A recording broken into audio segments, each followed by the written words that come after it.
Good evening, everyone. Welcome to the Kicking Show. I'm your show's host, Jerry Jordan, and we got Seth Eggert and Zach Catanzarelli here with us tonight. Seth down in Mooresville, Zach Catanzarelli up in Pennsylvania dealing with the snow. And before we get into the show, a couple of housekeeping things. We'd like to send our thoughts and prayers out to Josh Hamilton with NASCAR. This past week, Josh was downstairs at his house with his little one, and apparently a fire broke out upstairs. They had a pretty major. Basically, from what I understand, after talking to those that have been to the house and talking to Josh a little bit, it's almost a total loss. So there's a GoFundMe that we will have a link to that on the kickingthetires.net website. So you guys need if you want to help out, you can go do that and take care of him and his family, his wife and son. Everybody got out, from what I understand. Josh did lose a vehicle that was up, I guess it was in the garage, and so man, I hate to hear that. My biggest fear is a fire, and I told Josh, anything we could do, any of us, to let us know. So you guys want to, if y'all can help out anywhere, if y'all want to say something to Josh, drop him a note and let him know that you're thinking about him. Prayers for him and his family. All right, as we move on, let's revisit the snow. I guess it's cold and getting colder up there, Zach. I hear that y'all are expecting more cold weather. Yeah. It's still January, so it's going to be a while. And it's not much better in the Carolinas, so at least I'm not missing home as much. But usually it lasts not as long down there. So yeah, we're supposed to get, I think, 8 to 10 inches or 4 to 10 inches in Woodbridge, New Jersey. So I'm kind of shacking out here in PA until that kind of blows over, and hopefully it'll be drivable going home next week. And last week, Seth, I know when I landed, it was fine on Thursday. Then on Friday, I went to the Hall of Fame, and I'm driving back to my hotel in Concord, and every idiot in the world is on 85 going north and acting like fools in the snow. We have like 2 inches of snow and ice on the road. Well, apparently, because we weren't supposed to get more than a dusting originally, some of the roads weren't treated. I can assure you, maybe we can get Justin. By the way, Justin's off because he is moving, and he gave us the excuse that all of his equipment is torn up and packed away and he can't get to his computer. I suggested that Justin use his cell phone like the drivers do. Like, he can be kind of big time, but he shied away from it. I think he just wants to distance himself from us. He's leaving the West Coast, and I honestly think he's shedding a tear and he doesn't want us to see it. You know what I think it is? He can't show off his hardware. There is that. That's right. That's right. That's right. Speaking of hardware, I see it in the background. Yeah, you do. So for those that don't know, Seth Eggert won first place in the National Motorsports Press Association writing contest for columns. Congratulations, Seth. And thank you. Justin did win a couple of third places. I think he won a third and a fourth. That sounds about right. Yeah, a third and a fourth for two of his Supercross stories. And then one of them was the Spot News. And then I won 4th and 5th in crash photography. We had to remind you to get up from the table. Yeah. So, and I forgot to go get my award. I was just sitting there like a doofus. And then on your way back from the other one, they told you to wait and come back. Yeah. So I had in the crash category, I had 4th and 5th. What photos were those? One of them was at the Tulsa shootout, and one of them was when Connor Daly took the checkered flag. Took the green flag upside down. Upside down on his roof with his helmet dragging the ground. And Yeah. you know, that's never happened before, by the way. That was the first time in the history of IndyCar that a driver has taken the green flag upside down. So Across the start finish line. Yeah. it was crazy. So that photo was, and I always look back, and you know, it's one thing for a writing award. You wrote it, you won first place, you won second place, whatever. There's not much changing you can do with a photo, though. Should I have cropped it better? Should I have done should I have, what is there anything I could have done to make it more appealing? Now, If you took it a split second earlier, or a split exactly. second later. Yeah, exactly. Or been an inch to the right or an inch to the left, or so it's funny, is I only entered two crash photos. I didn't even enter my Ryan Newman photo. Okay, the Ryan Newman flying through the air into the car. Chris Owens entered that and won first place. And that's the other thing. It's like, should I have entered the Ryan Newman shot? Oh man, I thought mine was way better. My thing is, if you did, and I'm assuming other photographers did as well, almost have to imagine could have been a chance that all 5 photos would have been of that crash. You would think, but I mean, the reason I came up with the Tulsa shootout crash, and I mean, the IndyCar crash was a no-brainer. I mean, that was just it was a cool shot. I could have cropped it a little better, or maybe used a different frame, but yeah, that was I'm happy because we see a lot of crashes. Zach, you're a photographer, you understand this. There's a lot of crash photography that gets entered into these contests, so to have that was pretty cool. But Seth, top award for you for kicking the tires and your column. And tell everybody real quick what it was about so that they'll know, and then we can move on with the talk about the Rolex 24, NASCAR test, Hall of Fame, all the other stuff going on right now. Well, first off, I have to thank Justin because I almost didn't enter. I just didn't think it was special, at least in my eyes, because it was me telling my story of some discrimination, some anti-Semitism that I experienced at the track, which it's unusual. But that's a column, though, and that's what columns are. A lot of times, it's not just an opinion about something; that it is an actual experience. So I'm glad you did enter. Yeah, and like I was about to say, it's unusual in the sense that you don't hear about that, you don't see it, and somebody replied to me saying that they don't see it at any of the tracks that they've ever gone to, that kind of behavior. And I'm like, until I experienced it, I've never seen it. Right. And I'm not going to every track to look for that kind of behavior, whether it's towards someone like me who's Jewish, to somebody who might be African-American, Asian American, etc. So you're not going to see it until you experience it. And you're exactly right. And we've seen that through the years with whether it be with African American drivers or women or whatever. It affects those people differently than it affects me or even Zach to some degree.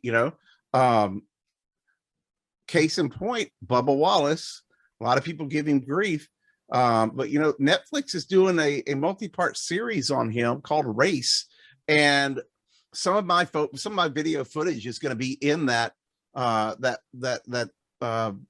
guess docu-series or whatever they're calling it, from Talladega, where we saw the racists that were outside the track protesting and stuff over the Confederate flag.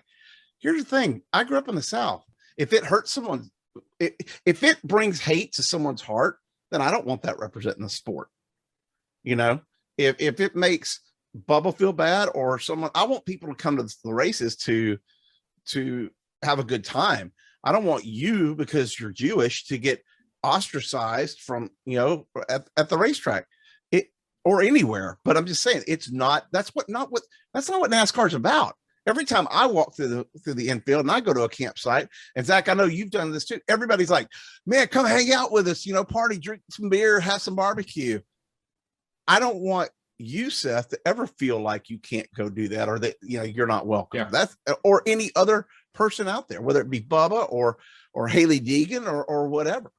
And you didn't realize it, at least when we talked about earlier in the week when we were doing the podcast. But real quick, I do want to mention today we're recording on Thursday, January 27th. If you don't know, January 27th, this is actually International Holocaust Remembrance Day. And it was 77 years ago today that my grandfather was liberated from Auschwitz. When he came to the U.S., he embraced this country. And the easiest sport for him to actually get into was motor racing, because he was in a wheelchair because he was injected with polio at the camps in Auschwitz. And he was just wheeled into the infield. I mean, literally into the infield, into the garage area. They would just wheel him in there, and he would spend the entire race there watching. Mom, when she was alive, we used to have stories of watching races with the Bodines, LaJoys, Mike McLaughlin, and others. And it was, honestly, it was one of the reasons, aside from Dad taking me to the track every weekend, that I got into auto racing. And it's always been a sport for me. Well, I like to think that NASCAR is inclusive. And I think, Zach, you're up in Pocono. It's a different area up there than where I'm at down in the South. But I know I've had people come with me to the track that are of color or Hispanic or whatever. And I've never seen any issues.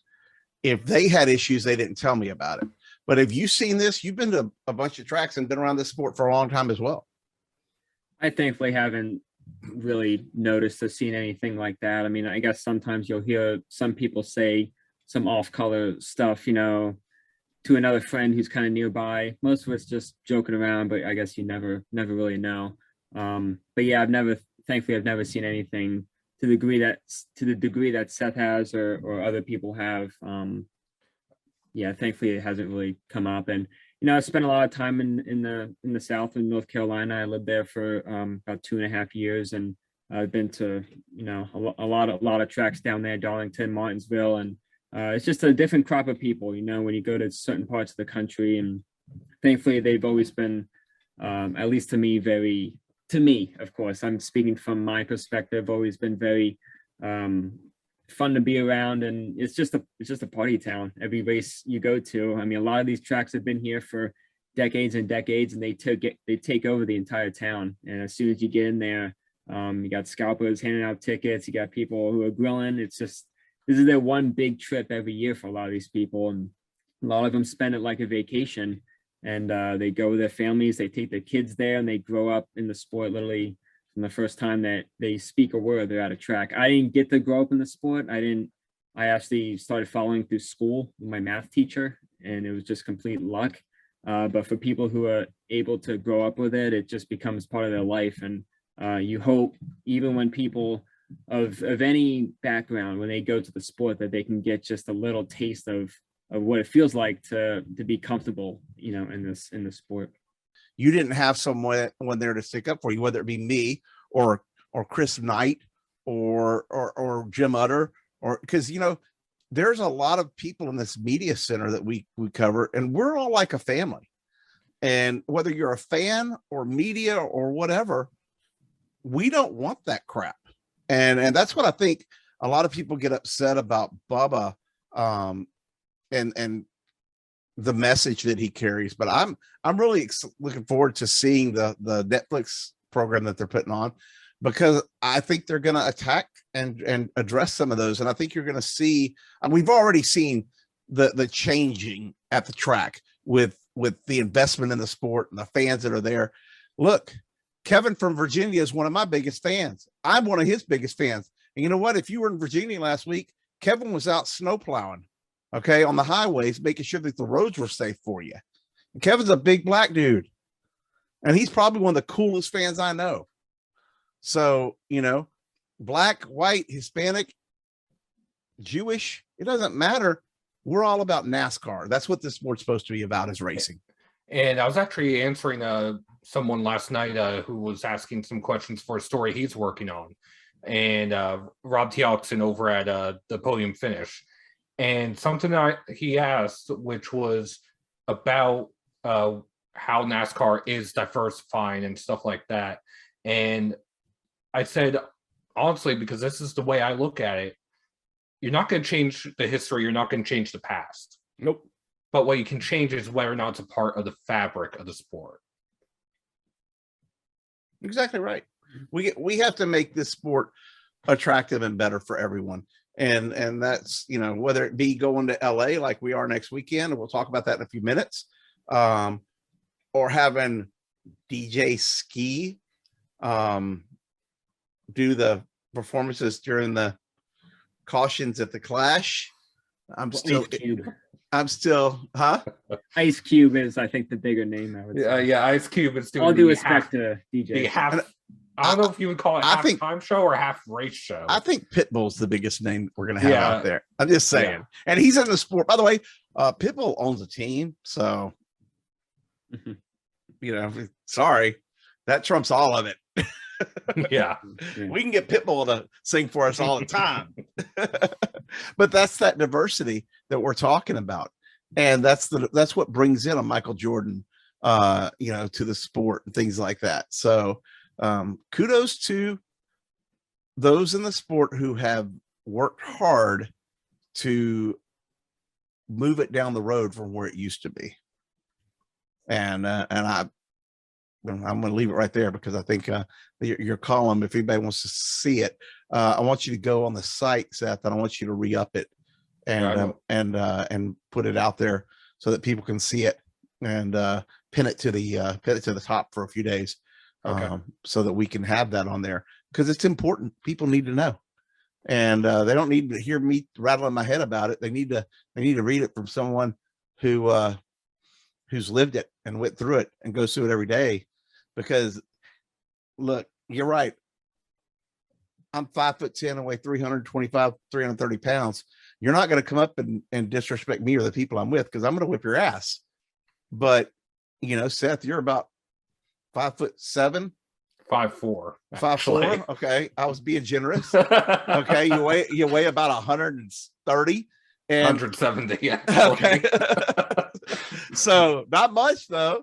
And so, you know, I almost got you double on weight. Probably do have you double on weight. So, you know, they're not going to do that shit to me. They're going to do that, you know, to people they think they can bully, and we're not going to have that in this sport. So, and that's my rant. Now I'm going to go out to the LA Coliseum and talk about, okay, y'all got to help me with this. I was joking about DJ Ski, but this is a legit deal. DJ Ski, whoever this is going to be, because I don't know this genre.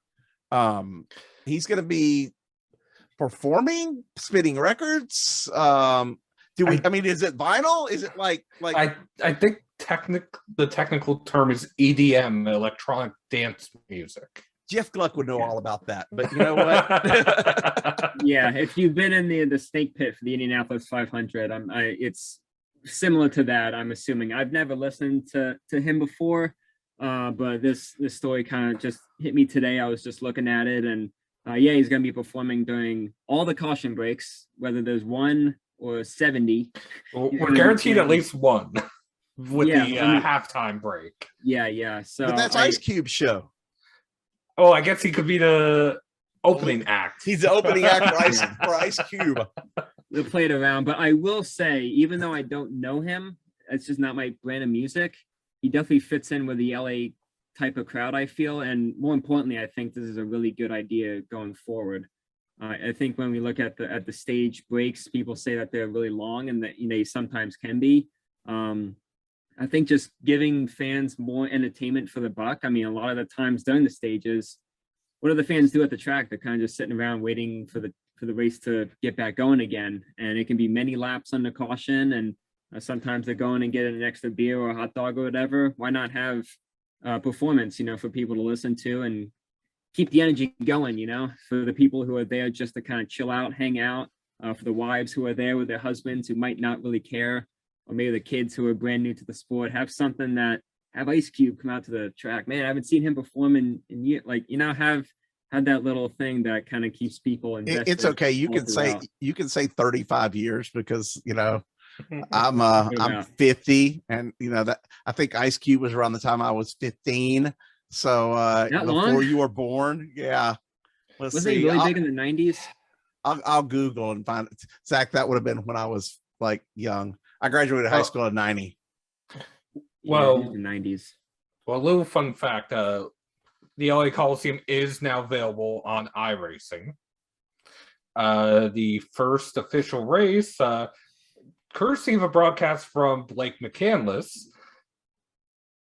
resulted in a wreck coming to the green flag, which might be more people not knowing how to restart or start than the track itself. But the fun fact that with iRacing, this is actually the 16th anniversary. I think this Speed Weeks of them sponsoring a truck for the first time. They sponsored Talbodine in the 2006 season opener when he finished second to Mark Martin. And iRacing wasn't even publicly available until 2008. Wow. I want to go back to this Ice Cube thing. His name's, by the way, it's O'Shea Jackson Sr. He was born June 15th of 1969. So he's 52 years old. He was with a group NWA back years ago, and his song Straight Outta Compton. That was the album that he was on. He's known for his gangster rap, and I actually have seen the movie. I knew who Ice Cube was, obviously, but his first album was in 1988, and I'd like to point out that I was 16 or 17 years old about that time. So 1988, you said? Yeah. I was 3 years away from being born. Yeah, see, I knew. All of y'all were young. Zach, how old were you? I was -8. See, told you. But here's the thing. Friday Here's the thing. I didn't know I was older than Zach. Oh, really? So okay. So we're gonna have that. We're gonna have DJ Ski. We're gonna have Ice Cube. We're gonna have Pitbull. It's gonna be a hell of a concert next weekend at the LA Coliseum. But even better, it's gonna be one hell of a race. And I'll be out there. I'll be tweeting about it. We'll be talking about it, writing about it. We may even do a special live break in like we do when we are down in Daytona, just to kind of kick the season off. I'm a little disappointed that Zach's not going to be out there with us, and he's not going to be at Daytona with us this year, because somebody feels they need to build a career and work and be in the big city. These damn careers. I know, right? People who actually pay you. Oh my gosh. Yeah, like you actually need money, really? What the heck? I know. I didn't know until this year. Yeah. So it's tough. I hate that I'm missing Daytona, man. I've been rewatching the 500s over the last few weeks, like 2007 on, which is when I really kind of started getting into it and looking at my photos, because I've done like the past like 7 or so there, and it's gonna be heartbreaking. It's gonna be tough. Well, why don't you just fly down? I don't think I'm gonna have the time. Like fly down on a Saturday and fly back on a Monday. Yeah, it's just, and plus like the money side, because I have a bigger trip coming up over the summer. Yeah, I know. And then I know the CNN Plus app is like, that's when we're really gonna start hammering away and getting like a lot of stuff done. Mid to late February into March. So yeah, I thought I'd be safe. Hey, I'll be honest with you. The Rolex is this weekend down in Daytona, and last year I was sitting at the house on a Friday night after, and I was like, you know what? Tickets are $99 round trip. I got on a plane Saturday morning, flew down there with a backpack, and covered it, froze to death, if y'all remember. Yeah. And got on a plane and flew back. So maybe we'll figure out a way to get you down there anyway. So I'm not Jerry Jordan. You're not Jerry Jordan. I can't do stuff like that. And then you just got, wasn't that because it didn't run 24 hours? Wasn't it 22? 21? Yeah, I think they stopped it because of the rain last year. Yeah. No, I don't think it was last year. That was 2 years ago. They stopped it. I got last year they ran it, but I finally got heat, so that's all I cared about. Yeah. because that was last year I was on the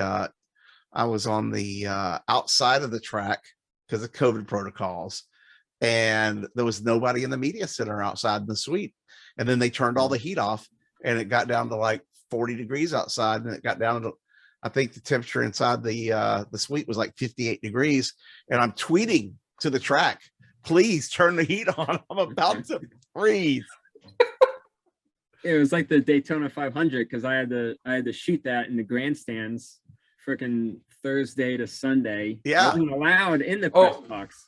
I couldn't go inside anywhere. I just had to stay outside. Well, and really wet and really cold and really hot. I was like everything. Well, here's the thing. The forecast for the Rolex for this year, 29 degrees overnight.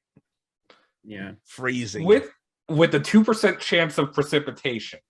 Yeah, no rain, which I think they're happy But about. my thing is, if it's 29 degrees, so that means there's a 2% chance of snow. Yeah. During the Rolex. Snow in Daytona.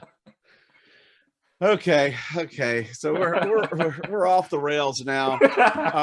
We talked about 24. We talked about the Coliseum, DJ Ski, NASCAR test out in Phoenix this past week, a couple days ago, and I know that Joey Logano was out there. Several drivers out there.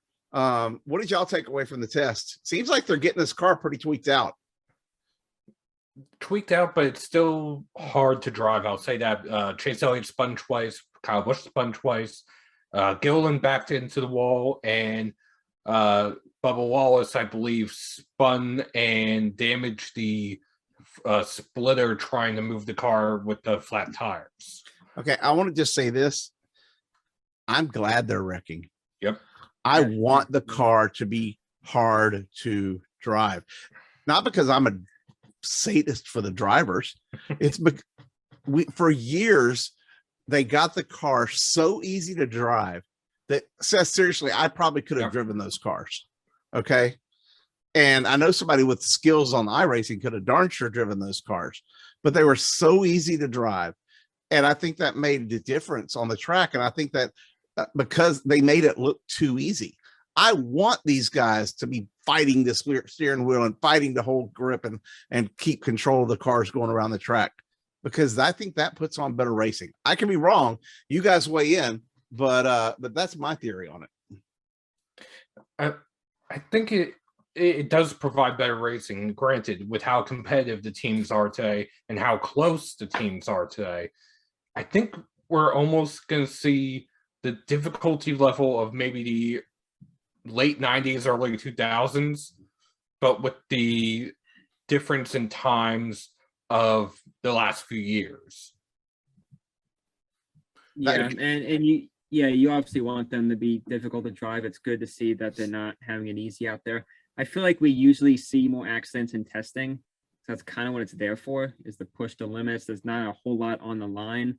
You're literally there just to find out. I mean, a lot of the technical stuff, but when it comes to driving, it's all about, I mean, for drivers like Chase, I mean, you don't want to spin, but I think in testing, you kind of do want to spin because you want to know what the limit feels like with those type of tires, with this type of throttle feedback and everything. So he probably learned a lot by spinning. It sounds funny to say, but that's kind of how it is. And I remember like the Charlotte Roval, which is a new track, same car, but new track. There were loads of wrecks in testing, and we thought the race was going to be a complete disaster. But I think the second stage went caution free in 2018, and it was a really clean race up until the end. And we're like, oh man, turns out these drivers know how to drive. And it's because when they find the difficulty of the car, they scale it back and they find where that limit is, and they kind of just teeter-totter on that line. So one of the benefits of when it is easier to drive is that you see more risk-taking. You see more aggressive passing and more aggressive moves because they know the car's going to stick. I mean, we've been seeing that in restarts for the past, handful of years, the 3 and 4 wide at Kansas and Charlotte and Michigan. Like, it's because they can, they can run 3 wide through the turn and basically be full throttle. So will these cars be a nice mix of, what Seth said plus what we've seen these last few years? I would hope so. But I know the drivers are always going to bring the A game. It's the Cup Series. They're the best in the world. They always have been. They always will be. But it's just all about what we're going to see on track to start this year. It's going to be a work in progress. It's not going to be perfect right away. No car ever can be. But I think what we've seen over this last additional year of testing and all this stuff, it's been getting better and better. I know everyone's been a lot more happier since they found those issues earlier on. And I've said, I think a couple of weeks ago about Kyle Petty talking about how we need to give this car a chance. I'm remiss. I was supposed to get with Ray Edmondham this week, and I feel bad because I kind of didn't call him, and I'm going to reach out to his people and try to set up an interview, and maybe I can get him to come on the show as well. But I want to know his thoughts on this. Before I move on, I got a couple of things I want to address. Mike Harmon won the appeal today. While they're going to start 75 points negative in the hole for 2022, which for owner and driver points. Yeah, for owner, I'm interested. I'm curious about that, but they're not starting $75,000 or $50,000 in the hole because they rescinded the financial penalty. The understanding I have of the final appellate court officer, I think that, or appeal officer, is he looked at the rule and he said it's a and or. So he got rid of the fine and the 6-race suspension for the crew chief and left the points penalty. So it's this or that. Oh, so it's one of those things in the law that it's a shall and it's a may and not a shall, and an and an or. For those that don't know, may and shall and an or are very, very critical when you're so he basically said, okay, look, it says and or this, so he got rid of the penalty for the financing and the suspension, or the finances and the suspension, which would have the money, the 50 grand would have crippled, Mike Harmon Racing. And look, whether you like Mike Harmon or not, or whether you like Ryan Bell or not, ain't nobody learning nothing from a Mike Harmon car out at a broke down racetrack that they're just doing a charity event for. Okay, I'm sorry, this was not a test. My understanding, or at least the vibe I'm getting, is it's more, we know this wasn't a test, but you still should have asked for permission. I get that. That might be why they left the points penalty. I get that, but like I said, Mike Harmon even said it. He told me this in the original story when we put this out there. You've got to be joking if you think we actually could even. We can't get to the racetrack, much less get to the racetrack to test. So yeah, so I mean, they made fun of themselves because they know they're a low budget backmarker team. They're just out there trying to make a living and trying to move up and trying to do better. That run did not help them. And of course, now I say that and they'll go out and they'll win the Daytona 500 or the what's it called? The Xfinity. It's the beef. It's what's for dinner. Yeah, the beef 300. What's for dinner? The race. Yeah. So, which by the way, the Florida beef producers put on one heck of a meal when you're down in Daytona during that race. Not just that. They finally gave Austin Cindric his reward essentially for winning that race last year. Him and the entire team, Penske Xfinity Series crew, giant tomahawk steaks for each crew member. I was hoping they would do that for the media that toughed it out last year too, but we didn't get that. I didn't get to eat out in the grandstands. I was eating a soft pretzel. And speaking of Cindric, he'll be running in the Rolex in a Mercedes. Okay. And Jimmy Johnson's running in a Cadillac, in the Ally Cadillac. Yep. So, Zach, just for the record, Chris Knight and I at Atlanta figured out that you can pass food from the press box to the photographers. Because I had him deliver a care package because A, I was cold, B, I was starving to death, and C, I needed something to drink. and I didn't know where any of those things were for the photographers. So Niter just brought me a care package down from the press box. So we got you hooked up if we ever have to do this again. See, we already got in trouble from taking photos in the press box. So Yeah. I didn't want to get in trouble. I was over getting in trouble. I didn't want to. That rule went away. I'm sure it did. Yeah, of course it did. That rule went Of course away. it did. Yeah, We're not going to talk about that on the air. Yeah. I was gonna say, I remember taking pictures of Steven Suarez's burning car at Martinsville, which we'll have some Martinsville news in a few minutes, but it sat there burning and burning and burning. And then the safety crew showed up after Daniel was like, my car, it's on fire. yeah. And in fuego. So hit us with your NASCAR Martinsville news. Yeah, it was just a couple little things here. Yeah, with Martinsville, they're going to be running a 400 lap race in the spring. I believe it's the first time. You can check me, Seth. First time since 56. It's the first time since 56 that there is a 400 lap race at Martinsville. And there's also a quirk with Martinsville. Jerry, I remember you saying a while back, essentially NASCAR in the 50s and 60s was a little bit like the Wild West. Yes. Well, in 1961, the Virginia 500, I was actually just researching this earlier just because I want to know whether or not that was the only 400 lap Because you have no life. I understand. Oh, damn. Well, I was homesick from work today, so I'm glad you're okay. Yeah, I'm still fighting that sinus infection, but there was a race in 1961, a 500 lap race, a Virginia 500. That in the middle of the race, it was declared to be a 200 lap race, and then shortened to 149 laps due to rain. And the 500 lap race was rescheduled for later that month to avoid having to refund the fans. That's a Bill France situation there. Yeah. Because I don't have a Big Chief tablet, but he had a tablet with the rules on it. He just was it written in pencil? probably. Yeah. Yeah. I think it was. So, but Anyways. he ruled. Bill France. He ruled the sport. It was his way or the highway.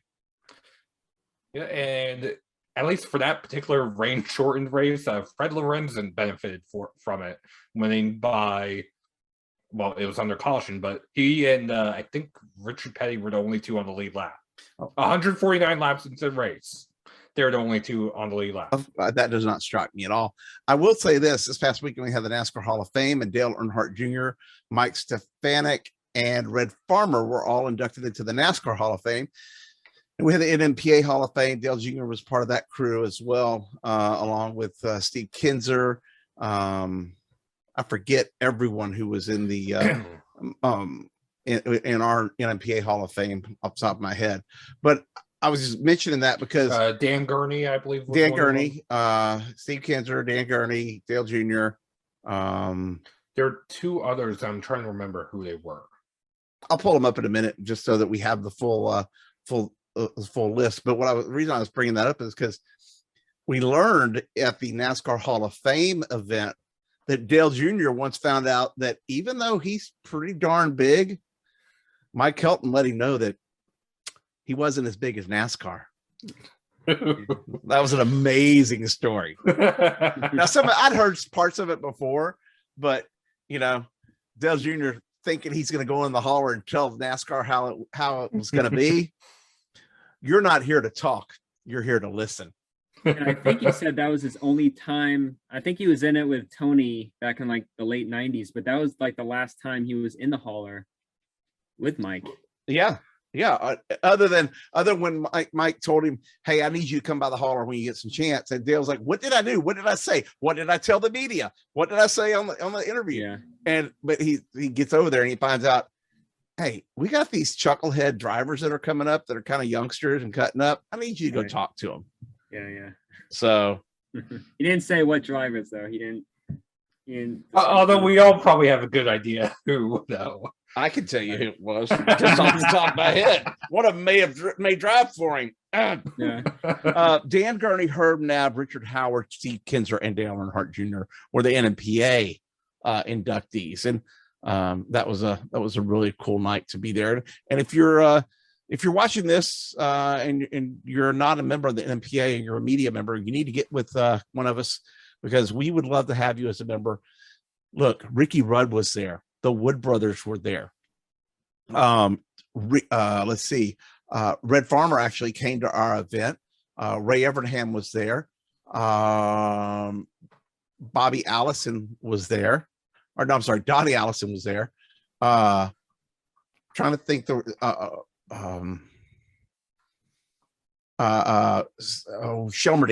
Kirk Shelmerdine was there. We had some legends that are NMPA Hall of Fame members that were at that event, and they were just chilling out, having wine and talking with the reporters. Just, if you need a reason to be an NMPA member, $40 gets you access to those caliber drivers, those legends in the sport. That, and also I do have to say, Dan Zacharias had some good jokes when he was announcing some of the winners. Yeah, Dan had never been in Hendrick before. Dan, who works for Ford and Ford Performance, he's never been in Hendrick before. And I told him, though, there is a Hendrick engine in the back room that they let people look at. And he's like, yeah, I'll probably get up there and it'll probably shock me or something. But I will say this: I learned something from the people over at Roush and with Doug Yates, and that was Doug Yates let me look at every engine they have. He's like, you take pictures of it, I don't care, because whatever they do to it, he's like, we see what these guys are doing in the garage. We know what they're doing. They know what our engines look like. This big secret thing about the engines is kind of it's a crew chief thing. It's not really an engine builder's thing. So it's really cool to hang out with the guys that are building the engines, and they can tell you exactly what all the pieces and parts are for and how the teams make them better. Now, they don't give you the trade secrets, but they tell you how these guys make them better. And that's just really cool for Doug to that, not this weekend, but at a previous NMPA event, as a matter of fact, for him to go over just engine build. And I'll never forget that, because Chevrolet's done the same thing for us, but it was just kind of cool. You brought up Dan talking about he'd never even been to Hendrick Motorsports and didn't even know if the gate was going to let him in or out because he worked for Ford. But yeah, no, this Ford is way more open to stuff like that than you would actually think. I think a lot of it's for show with the crew chiefs. You're saying crew chiefs are paranoid? Yes, they are. So you would be right, Seth. Any iRacing news going on? Yeah, Monday Night Racing earlier this week ran at Iowa with the trucks, and you won, right? I would have had a chance if it wasn't for Anthony Alfredo. Okay. Well, him and two others for that matter, but there was the late caution that, had the caution not fallen, Justin Melillo and I would be the only two to make it on fuel. And I would have paid you to wreck Justin because I just paid Justin. So no comment. But Justin, you're gonna virtually hit the wall before it's over with if we're battling side by side. But under caution, Anthony decided to give himself the wave around instead of waiting for race control, resulting in a timing scoring error that led to a 20-minute red flag. I'd heard something about a red flag. What was up with that? Blame Anthony Alfredo. He didn't get DQ'd? Nope, because there's no rule specifically against it with what the penalty would be. A lap down. Yeah, well, instead he ended up restarting behind me, and before the field was going, he had already slammed into me. I would protest. I mentioned it to race control, and they said that I could have been closer to the truck in front of me. How And then about Anthony how about dumped putting the me- guy who violated the rule? And then you know. Anthony dumped me in turn 1. Oh, isn't he like one of the? Doesn't he race in the real cars too? You know? Xfinity, yep. That's the same guy. Okay. Yep. I'm playing dumb here because I'm like, Yep. I don't want to go online and blast him on Twitter. Yeah. But yeah, after that next restart, I was 13th, and Raja put me 3 wide, basically up against the truck on my outside, and went from 13th to 21st. Raja at least apologized afterwards. Where did Kyle Busch finish? He was flying to Vegas. Oh, Or, so sorry, not Vegas, Phoenix. He didn't get to race. Okay. You mean he doesn't have a sim on his plane? No, he does not. But Okay. they also announced that Monday Night Racing will host a live championship season finale for the Championship 4 at the Charlotte Esports Arena, which is a part of the Charlotte Phoenix Esports team. And that team is also going to be fielding 2 cars in the NASCAR Coca-Cola iRacing series next year. Okay, cool. Well, excellent. Good news there. You got some Sam Hunt news, some Rick Ware news, and then I think we are going to call it a night. And I'm going to try to figure out how we're going to get Steve Phelps on the show next week. Yeah, for Sam Hunt Racing at Daytona, they're going to field 2 cars. One for Ryan Truex, which is the 26. The other one, the number 24 Toyota for Jeffrey Earnhardt. I'm just sitting here imagining telling a time traveler that you have an Earnhardt in the 24. And then at Vegas, Sam Hunt Racing will have John Hunter Nemechek in the car. And Rick Ware Racing today announced that Joey Hand will run all 6 road course races in the number 15. Well, that's a good idea because Joey's he's a good hand. But he's yeah, when it comes to road courses. But I wasn't actually going to make that pun, but it kind of fits. But seriously, so kudos to the Rick Ware Racing team and those guys. And it's going to be an interesting season. I did check with Steve Phelps this past week. He did agree to come on the show. We just don't know when it's going to happen. I was shocked that he was going to come on. So I don't know how the logistics are going to be, but I will keep everyone updated. It may just be a me and him thing, or me and a couple of us thing. But if y'all have some questions for Phelps, let me know in advance so that we can put something together, and hopefully I can get him next week or leading into the 500 would be perfect. I'm trying to get it. I said we would do it any night that he was available. So that would be the only issue. Zach, you're going back up to New York at some point? I am. Yeah. We're not entirely sure when we're getting full-time everybody back into the building, but I'm hearing that it's sometime in February, definitely by early March. I think like the first week of March is like rehearsals, and that's when things really get into gear. But yeah, it's pretty quiet right now, just kind of helping where I can, and loads and loads of online meetings, a lot of Zoom, as we've all been very accustomed to for the past 2 years. Well, it's going to be February on Tuesday. Yeah. So you're getting pretty close to. We're close. I'm freaking shaking. I'm ready. You're ready, huh? Looking at these freaking screens here. Well, I brag about you all the time about, being with Kicking and getting a gig up in New York with CNN Plus and doing that. So very proud to have you here, Seth. Thank you. Very proud to have you here as well with the first place trophy in the background, as we talked about earlier. Very disappointed, heartbroken, and crushed that Justin couldn't join us tonight. I don't know if I'll get over it. And on that note, before we go, I have to remind everyone that we are sponsored by Mike D's barbecue sauce. Throw some D's on it. Official podcast sponsor of Kicking the Tires. So if you go to the website, you get a 25% discount using code KTT. And you might want to look fast because I was trying to order some last week and they were sold out. I can tell you why. I found out why. Because it's a family operation and they gave their people Christmas off. So they didn't manufacture anything during the Christmas and New Year break.